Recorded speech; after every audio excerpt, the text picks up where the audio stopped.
الحمد لله رب العالمين وصلى الله على سيد المرسلين وعلى آله الطاهرين وصحابته أجمعين.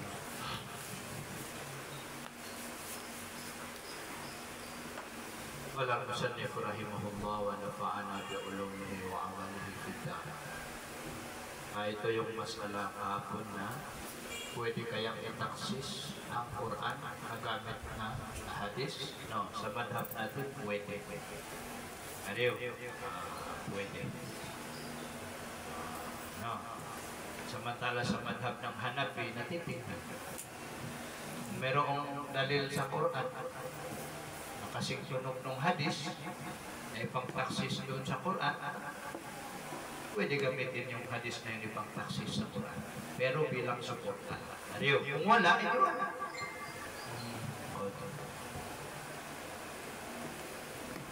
Ano ito? Tapos sinabi niya na,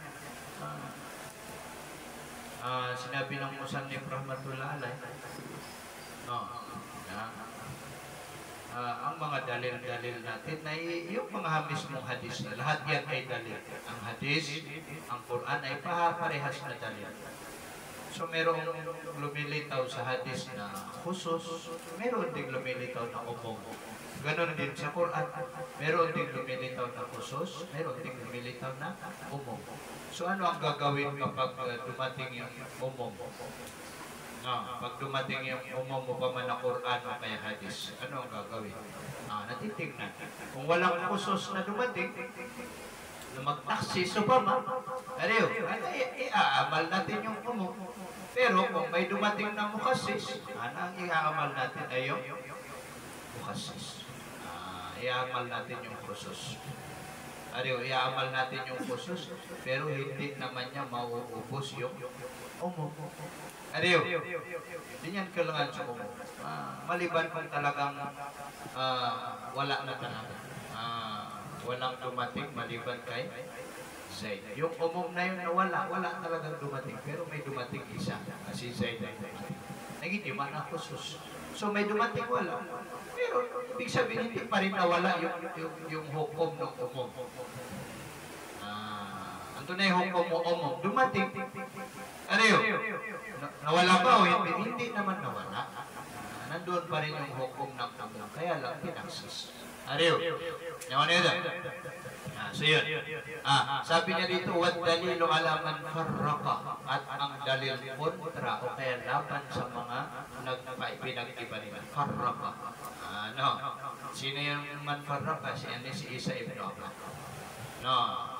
Farraqa bayna an yakuna qad khussa, sa pagitan na ang kalagayan niya na umum na qad khussa bi ghairihi, na tinaksis siya na umum. Yakuna al-kitab dito ay yakuna umumul kitab qad khussa, na tinaksis siya na umumul kitab bi ghairihi, ng iba sa kanya bi ghairi umumul kitab, aw lam yakhussa, yung ipinag-iba niya, o di kaya ay hindi niya tinaksis. Naka-alfa man farraqa, at dalil na annahu katotohanan innama khussa bihi. Innama katotohanan khussa bihi, ipinagtaksis siya, yung bihi na naippail. Katulad yung khussa bi ghairihi na naippail. Diritsyon na ito. Innama khussa bihi, katotohanan ginamit pagtaksis siya, ipinagtaksis siya na kabarway. Idha dakhalahu, kapag pumasok sa kanya sa Al-Quran, at taksis. Pag dumating yung mukhasis. Pag wala naman, pag sinabi mong walang dumating, ayun ang hatol natin. Pero nung dumating yung mukhasis, sabi mo maliban kay Zaid. Bago po. Itimanan nito. Liannahu, dahil katotohanan yung khas na yatanawalul hukma. Maaabot niya na khas al-hukma, ang hatol, bilafdin ghairi muhtamilin, ng salitang walang ihtimal. Salitang walang ihtimal. Kumbaga na walang pagdududa o walang pagdadalawang isip. Hindi naman ang muhtamal na lagi yung kumbaga na walang taglay. Kumbaga na diretso ba? Kumbaga na naaabot niya yung hukom na walang halimbawa walang dumating maliban kay Zayd. Yung hukom na dumating, yung hatol na yun na dumating na yun, na nandoon nakatutok lang kay Zayd. Hindi man na inaabot niya yung hukom ng salitang walang ihtimal. Salitang walang karga na ibang kahulugan. Kasi pag sinabi mong walang dumating maliban kay Zayd, nung nagtaksis ka na, dumating lang ay si Zayd, wala nang ihtimal. Kumbaga na walang ihtimal pa. So dahil doon, mas malakas ang khas. Mas malakas yung pagdating ng khas. Samantala samantala ang umum na yatanawaluhu, naaabot niya ng umum, siya na hukom pero bilang din mo na mali. Ng salitang muhtamil, salitang may taglay na karga. Kung may karga na, may karga, ihtimal ay taksis wa adamit taksis, sabi niya dito. Adamit taksis. Pwedeng ibig sabihin ng muhtamal dito na pwedeng may taksis, pwedeng walang taksis. Na kayong hukom yung khas wala na. At itataksis mo pa khas naman. Alangan na itataksis mo khas. Ariyo. Wahadal makna, at itong kahulugan na itong makna, yan yung makna tanawul. Makna, yan yung makna tanawul hukmi. Makna tanawul hukmi. Now, mawjudun, meron na yan. Sabi niya dito sa number 5 ay at tanawul bilang din muhtamil. O kaya muhtamal. Yung pag-abot sa hukom bilang din muhtamal. Na yung sabi niya yung kahulugan na yun na mawjudun na nariyan lang. Manaad na. Kapag sinabi mong salita walang lumating, totoo bang walang lumating? Yun yung tinatawag na muhtamal. Mayroong pagdududa na nakatago. Hindi katulad na pag sinabi mong walang lumating maliban kay Zayd, tapos na yung salita. Ariyo, bakit? Kasi wala ka nang hinihintay na isa pang salita. Ariyo, bakit? Kasi kumbaga natiyak. Kaya nga tinawag na khusus kasi ititiyak yung hukom sa khusus na yun. Naman ito, wa illam yadkhulhu taksis, at kahit hindi pumasok sa kanya na umum at taksiso ang mukhasis. Naman ito. So ganun yun sa atin pwede. So sa madaling salita na ang Quran at saka hadis na lahat yan natin pinagkukunan ng dalil. Parehas kong dalil na qat'i katulad ng Quran at saka hadis mutawatir, o kaya dalil na zanni. Yun yung zanni na yun yung hadis na ahad. Parehas lang yung pinagkukunan ng dalil. So, dumarating sa mga dalil na ito at iman o zanni, yung tinatawag na umum, at dumarating din yung khusus. Na kung dumarating kung umum at walang mukhasis na, doon natin ilalagay sa kanyang pagiging khusus. Umum. Na kung mayroong dumating na khusus, na ang kaidah natin, mas uunahin yung khusus. Mas uunahin yung khusus. So, yun kaya kapag umalsawat, saan yung ballpen mo? Barang kayo pilugo. Ha?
Anyway, ayang masala dyan na dalil. Dalil. Oh, Quran, hadis. Pumanay, ito lang yung pinagkukunan. So, itong lahat ng ito, Quran at saka hadis, hindi mo ito pwedeng itapon. Minsan na nagpapangka. Kung matanungan na ng extra pa, bab na yung naarod last day. No. So, minsan na merong dumating na Quran, masyadong malawak. Walang dumating. Pag sinabi mong walang dumating na supamigiran, no. Tapos doon sa isang pagkakasabi, halimbawa 2 tao ang nagsabi. No, halimbawa si Yasin at saka si Mang Ano. Si Yasin pa man ang Quran. Walang dumating, sabi ni Yasin. Sabi naman ni Mang Kanor, hadis pa man si Mang Kanor. No, walang dumating maliban kay Zayd. Ariyo. So ngayon, yung dalawang salita na yun, ang Quran o ito, hadis. No. So anong gagawin mo ito? Ha? Hindi naman pwede na sasabihin mo na, ay, ang kukunin ko na lang na yung sa Quran. Ay, hindi yan. Kumbaga na, ang iintindihin ko na lang yung Quran, walang dumating. Pamagi. At yan yung ninigid niya sa hadis, tinapon ko. Hindi naman pwede. Hindi naman pwede. Kasi lahat yan dalil. Lahat yan dalil. Na yung mga lahat yan dalil. Yung pagiging dalil ng dalawa na yan, kailangan mo gamitin yan. Kailangan magamit yan. Kaya, yung mga ulama natin, nagkaisa sila. Pamana, may itifak sila na yung Quran to Quran na pwede niyang itaksis. Kumbaga, yung salita ng Allah at yung Quran din na pwede niyang kumbaga na pwedeng itaksis. Halimbawa, sabi doon sa isang ayat, walang dumating. Doon sa isang ayat, may dumating. Ariyo.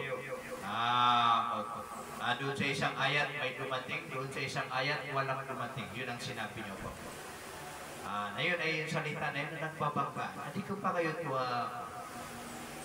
So, ang unang-unang gagawin kapag ganyan ang nangyayari sa salita, para lahat may amal na pagilay. Kasi kung sasabihin natin na umum at saka khusus, na hindi naman mauubos lahat. Ariyo, hindi naman.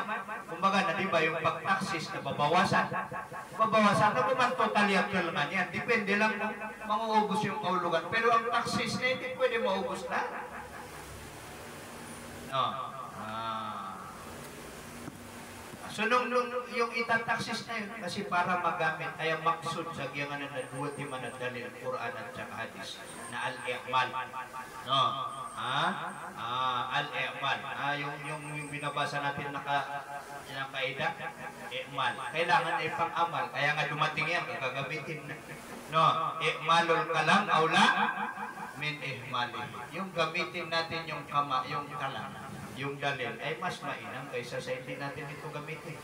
Ito yung maksud yan. Kaya nga merong salita ang Allah, salita ang Rasul para gamitin. At iba man ang pumimili ka. Hindi ka pwede pumili. Hanggang sa pwede mong gamitin yung dalawang dalil na gagamitin natin. Ayun ang maksud ng mga ulama. No. So, itong dalawang salita na ito, walang dumating. Ariyo. At saka yung walang dumating, maliban kay Zayd. Na hindi naman yung nagbanggaan yung salita na yun.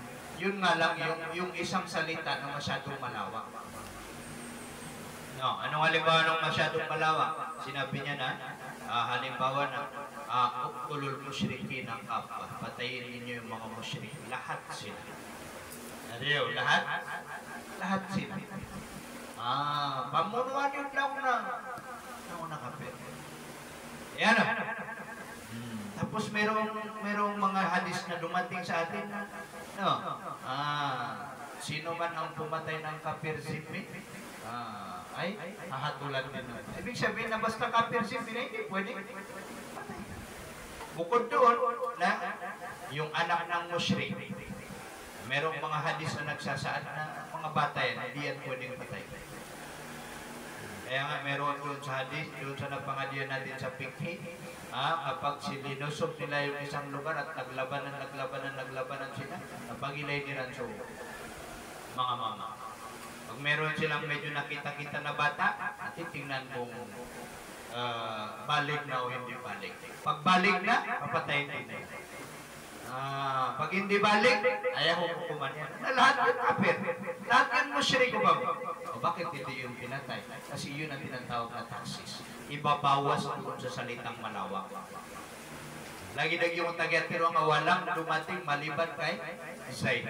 Na yung hatol na walang dumating na binawas mo si Zayd. Yung iba hindi totoong hindi dumating, pero si Zayd dumating. Na yung hatol na walang dumating, din no tumanmada. So naiamal na yun, no? Naisagawa na yun. Natapos na yung khusus din na naisagawa. Lamon minigulalan. Kasi yun ang maksud sa dalil. At dalil na al-istiqmal. Yung dalil, ang maksud ng dalil na istiqmal. Kaya hindi pwede mamili ka. Di ka i-ibid nyo ka, i-ibid natin. Lubad ka sa water mo na. Ito maksud yan. So, sa atin, sa jumhur ng mga ulama natin, sabi nila pwede daw itaksis ng hadis ang Quran. Naon niyo daw? Wa yajuzu taksisus sunnati bis sunnah. At pwede itaksis ang hadis sa hadis. Ariyo, pamanalangon hadis upang wadhalika at iyon dhalika ay taksisus sunnah bis sunnah mislu qawlihi sallallahu alaihi wasallam, tulad ng salita ng Nabi sallallahu alaihi wasallam, halla akaltum ihabaha fadabagtumuhu fantabaktum bihi. Halla, sana lang akaltum, kinuha nyo ihabaha ang balat niya, balat ng may tabangkay. Padabag tumuho na sinamak nyo ito. Dibago. Na sinamak nyo ito. Pantapa tumbihin na napakinabangan nyo ito. Napakinabangan nyo yung ihap. No. Na itong hadis na ito, na hadis khasa, hadis khusus. Bakit? Kasi may mas umum pa. Yukhassu bihi qawluhu sallallahu alaihi wasallam, na itataksis bihi biqawlihi, itong hadis na ito, qawluhu sallallahu alaihi wasallam, yung salita ng Nabi na umum. Qawluhu sallallahu alaihi wasallam ay al-'am na umum. Ano yun?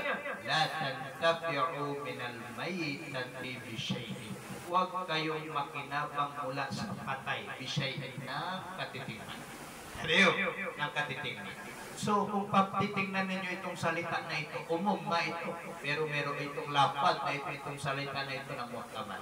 Merong mga question na napapalood niya. Dito man ima na muhtamal. Anong hindi pakinabangan? Hindi yung pakinabang na ang kahulugan niya kainin, o kaya yung pakinabang na kahulugan niya gamitin, o kaya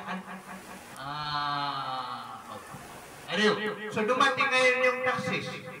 So, buong katawan ng kambing na patay, ariyo, na hindi nakatayo pa ba? Kagiti na may yung hindi nakatay sa paraan ng Islam. Yung utada masumbali, yung hindi nakatay na yun. Ang tawag doon, bangkay. Kasama sa bangkay na yung mga hayop na hindi pwedeng kainin. Katulad ng pusa, kinatay mo yung maayos. Nakikante nga siya. Di ka magtutiw, di ka niya maruso. Ariyo, patay. Nakasama yun sa bangkay. Nakagiyaw kay Rolma ko. Hindi pwede kainin. Kahit katayin mo pa sa pamamaraan ng siya, bangkay pa rin ang tawag. So, yung hayop na yun, o kaya yung bangkay na yun, huwag kayong makinabang dyan kahit ano man sabi ng Nabi. Sabihin, pero yung kahit ano man dyan na nagtataglay naman. Nagtataglay pa man ang salitang, ano kayang pakinabang dito? Kainin o ano? Mariw. Giti man na umum. Yung umum na abot kaya niya yung, kumbaga na abot niya yung hukom. Ano yung hukom? Huwag pakinabangan. Huwag pakinabangan. Giti hukom. Pero yung lafaz na yun, na lafaz na muhtamal. Salitang merong pagkadalawang isip. Ano kayang pakinabang dito? Pakinabang na kainin o kaya? Tapos dumating yung isang hadis. Sabi niya, dapat kinuha nyo yung balat. Ariyo, dapat kinuha nyo yung balat. So doon, sa bangkay na yun, na hindi naman lahat ng buong katawan ng bangkay. Upaman, hindi naman lahat yun upaman na pinahintulot. Pagkamat ang pinahintulot lang doon yung balat. Kasi ibinawas doon yung balat, ayan na dumating ang mukhasis. So yung hadis na yun, na kung yung balat na nakunin, okay. Lagi nihirapan na doon sa Thailand noon na pag nakahuli sila ng sawa, ayan yung makadadalan ni Pai, mga sawa, lalaki. Mahuli nila yun na mapatay na ng yung tako. Kahit katay mo man yung sawa, gayrol makul, hindi pwede kainin. Ariyo, so kinukuha nila yung balat niya. Tapos sa sinasamak nila, nilinis nila, hanggang sa mawala yung mga paraan. Yung paraan ng pagsamak, masama kiran ito na, hindi rin yung buloy na pita. Yung sa akin, yun ng mga balat ng kambing. Ariyo, kaya lang langon miyak ba? Lahat na naarbor. Na ba naman? Ayun, ang mahal pa naman ang pagpapagawa ko nun. O maabot din ng mga kapag bibili ka ng ganun na 400 plus na almost 700 mong buwer. Yung mga dating pinapagawa ko na ganun kasi pag nagkakatay kami ng kambing, hindi ka tulad dito na pati balat na linalaman. Pero na iplabad yung balat, ginagawa namin na nililinis namin yung balat. Papasat na. Pag tuyong-tuyo, narating na yung master mo ng wallet. Pagdolan nila wallet. Nandun pa yung pala yung kambing. Gawin pa man, ginugupitan na lang niya para style. At niya mong biparas. No. So, nagagamit yun. So, ibig sabihin, hindi naman lahat ng katawan ng bangkay ay itatapon. Bakit? Kasi mayroong ibang hadis. Yawan ito. Ayun yung tinatawag na taksisul hadis, hadis. At saka itong hadis na rin ito na mukhasis dun sa ayat. No, hurrimat alaykumul maita. Haram sa inyo ang maita. Yung salitang haram sa inyo ang maita. Haram alin. Haram kainin, haram gamitin, o ano. Giti man ang lafaz ng mataman. Kasi yung yung salitang masyadong malawak na magkakaroon ka doon ng palaisipan. Giti man ang mataman. Nga, waminan na si Mangkala la yajuzu min jihati anna sunnata ju'ilat bayanan. No, mayroong mga tao na nagsasabi na hindi daw pwede ay la yajuzu taksisus sunnah bis sunnah. Hindi pwede siya na taksisus sunnah bis sunnah. No, min jihati, no, min illati. No, sa katwiran anna sunnah na ang sunnah na ju'ilat bayanan, ginawa itong bayan ay al-Quran. Ang Quran, ang hadis ay ginawa itong bayan na pangpalinaw, pang tafsir. No, pang-tafsir.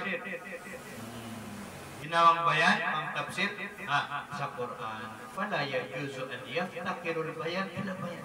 Na hindi pwede na mangailangan al-bayan yung tafsir sa tafsir. Natin pa man nag-tafsir sa tafsir, di na. Natin yan pa sir. Basta na ipaliwanag mo na, natin alangan yung paliwanag, na kailangan pa ng paliwanag. Yun ang pananaw ng ilan sa mga ulama. Mga ilan sa mga ulama. Waqala ba'du ahli zahiri, at sabi naman ng mga ahli zawahir. Lahat ng mga madhab nila na ahli zawahir. Sino ba itong mga ahli zawahir? Ito yung mga ulama na ang tinitingnan lang nila yung mantok. Hindi sila tumitingin sa mafhum. Yung mga ulama, ang tinitingnan lang nila na yung binigkas. Hindi nila tinitingnan yung kahulugan ng binigkas. Kaya sila na tinitingnan natin yung binigkas, tapos tinitingnan pa natin yung kahulugan ng binigkas. Sa sila ano ka tayo mag-aan sa maulidul nabi? Handa ka mamutpusan dahil lang maulidul nabi.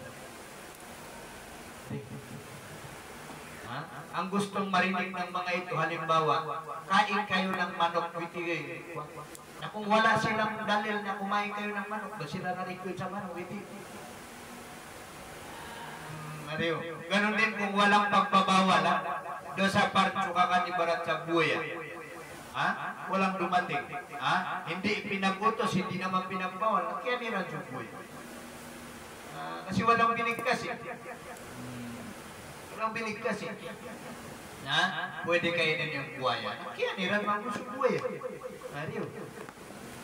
Ay sir, tanong na may kaida tayo. Kapag hindi binanggit na hindi ka agad-agad na ibig sabihin na pwede. At tarpula yufidu al-hukma. Yung hindi iniwanan ng Nabi na hindi nagsasaad na may hatol na ito. Kemana danggal pugaw na binati ke apa? Nah.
Yang kanina ayun yung pananaw mga ahlul zawahir wa qala ba'du ahlul zahir yata'aradul khas wal am.